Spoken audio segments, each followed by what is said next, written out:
Welcome back to PTMTR.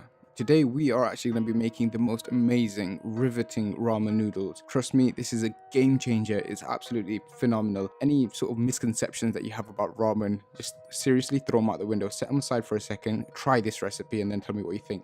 We're going to start off with about 2 to 3 centimeters of ginger and then take yourself 2 cloves of garlic.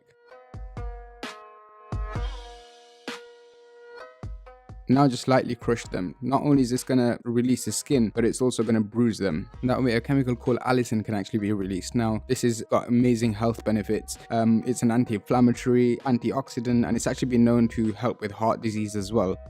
Now finally dice up these ingredients. We want to get as much surface area as possible just so it releases the maximum amount of aroma, fragrance. And remember, we're going for a rich sort of almost indulgently decadent broth here. I mean, ramen don't play. Have a look at the traditional ramen recipes. They're just, covered in fat. So this is actually scaling it back a bit. It's a bit of a healthy version if you want, but I'm telling you, you are not sacrificing on anything by following this recipe. Now preferably at this point you'd be using shiitake mushrooms, whether they are dried or not. If they are dried, just soak them straight into the broth. You don't need to actually cut them. I'm actually going to julienne mine because I quite like the texture it gives. It's just close cut mushrooms here. Anyway, take a hot pan and drizzle it down with a bit of oil and just scoop in all your ingredients. And we're going to sort of saute them until they become translucent and start releasing all those amazing aromas.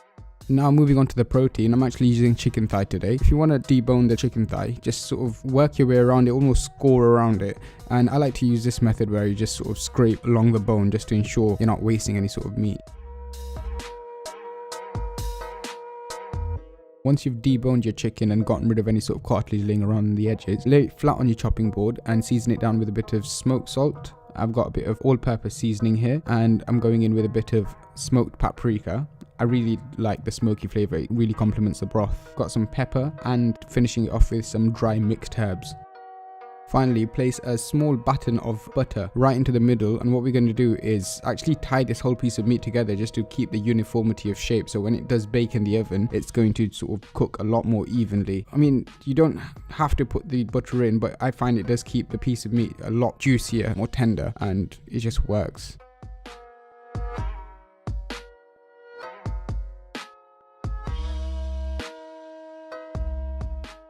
Now take your beautifully bonneted well, it's not breast, it's thigh, but for the purposes of the alliteration, beautifully bonneted breast. Challenge you to say that 10 times faster. Season it down on the outside as well with the same spices. We want the flavor to penetrate all the way through. Finally, just roll it around in the excess, ensuring maximum coverage. Okay, now if your chopping board doesn't magically turn into a piece of foil, grab yourself a piece of foil and just wrap it tightly. Now you want to go as snug as possible because we want the chicken to sort of cook in its own juices. We don't want any of it sort of drizzling outwards. Pinching this from Ivan Orkan's genius. Take yourself a tomato, and what I like to do is score the top just to give it a bit more surface area so you've got maximum caramelization, you know, all those sugars sort of really cooked down, condensed down, and you're essentially looking for an amazing umami bomb. I know it's long, please just trust me, do not skip this step. Oh my god, the payout is amazing. Sorry, got a little bit carried away there. I put salt, pepper and a bit of olive oil and mixed herbs and stick it in the oven for about half an hour, 180 centigrade. Okay, once you've topped and tailed your spring onion, cut off the green bit, and what we're actually going to do is use the white bit and stick it back into the pan. Again, we want these to almost melt down and release that amazing fresh flavor throughout the broth. Now at this point, go in with a dash of soy sauce, about 1.5 to 2 teaspoons worth of dark soy sauce. Now I think I can safely say, most importantly, we're going to go in with our chicken stock now. This is frozen chicken stock cubes that I've made. Leave a little comment if you do want to know how that's made. Now this is just prepping the garnish. Take your green ends of the spring onion, practice a bit of surgery, make an incision and sort of shred them down finely into long thin strips. Not only is it going to make your dish gram worthy, but it's also going to bring a different dimension, almost cut through the overwhelming components in the dish. You don't have to do these thin strands. I like to switch it up in my dish as well. Just cut little slices on the diagonal just to make it more gourmet and chefy and stuff. cracking on with the rest of the broth, take yourself a bowl and crumble in about half a cube of vegetable stock. Now in there you want to add about 400 to 500 milliliters of boiling water and just mix that all together, making sure everything's fully dissolved in there. And lastly, I like to go in with a drizzle of sesame oil. Now it is strong and pungent, but trust me, it breathes life into this dish. It's amazing.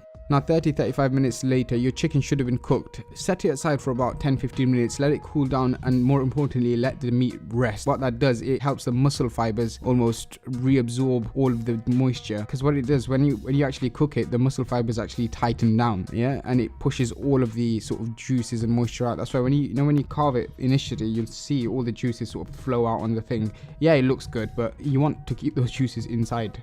And pull your tomato out when it looks something like this and set them aside. We'll deal with that later. Now we're actually going to crack on with our boiled egg. No pun intended. Hey Siri, time me for 6 minutes. Okay, your timer is set for 6 minutes. Onto the assembly of our final ramen dish. I like to go in with a teaspoon of miso paste just to bring another dimension of umami into it. You don't have to add this. Then pour in that beautiful broth. Then go in with your ramen noodles. You can use the instant kind, just boil them in normal water. These are noodles I've made myself. Again, if you want to learn how to make ramen noodles, drop a comment down below and I'll get that sorted for you. Go in with your egg, hopefully it should turn out something looking like that. And just layer in your chicken. And finally, that, oh my god, that umami bomb. I've actually got a couple of sheets of nori here. It's just seaweed, again optional, more to make it look pretty. And finally, just garnish it down. And I am going to shut up for a second. Let's just admire the beauty of this thing.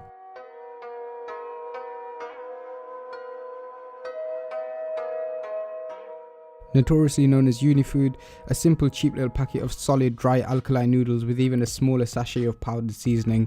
Some would say it's a mockery of what ramen actually is to Japanese culture, even Chinese culture. It actually started in China and then Japan took it over as far as my research concludes. But you know what, I'm not here to put it on instant ramen. It served us well, but this you've got to try. It's essentially a blank canvas, you can do what you want with it. But that's me done for today. Like, comment, subscribe, check out my Patreon page please. I'd really appreciate the support. I'll leave a link to it down below and also a link to the recipe. Happy cooking. Let me know how it goes.